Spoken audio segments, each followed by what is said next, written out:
kepurę užsismaukti ant galvos, nepražiūrėtų. Vyksta pirties degustacija. Va, merginos gražios maudosi.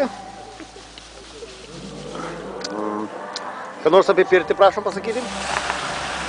Pirtis tai ištisas malonumas.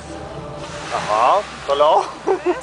Gerai, jūs dar tik įėjot, bet ką nors pasakykit. Dar tyrinėjau aplinką, bet jau pradedu relaksuoti po truputį. Dar jeigu būtume 10 minučių, su manim jau nebekalbėtume. Aišku. Vėliau, ta prasme. Gerai, supratau. Taks, nu. Gara, tai filmuokite.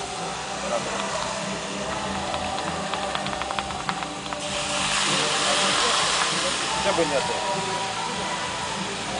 Tebūnie.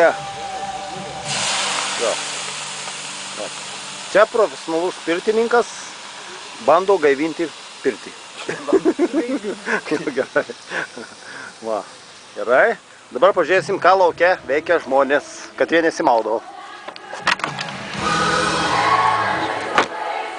Čia prieš pirtis. Prieš pirtis, va. Vyksta maistas. Pasakykit, ar buvot pirtyje? Dar ne. Kodėl nebuvot? Šiandien dirbu. Ai, o vakar buvot? Vakar buvau. Nu, kaip? Labai gerai. O, liuks, gerai. Va, čia dar yra pirtininkai. Pakomentuok, ką nors apie pirtį. Super buvo. Turėjau du užėjimus su daugybė žmonių iš šalies, kurie iš pradžių nenorėjo, o paskui, kai jėdėjo, išėjo pro duris, sakė, nereali atmosfera, nereali pirtis, labai visiems įspūdį paliko interjeras. Geras palyginus, kaip tokioj, šventė, sakykime. Ačiū. Liuks, dėkui. Čia vadovė.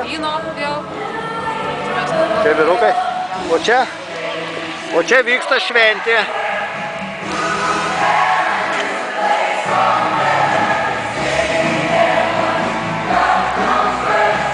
Čia kailiai lupami.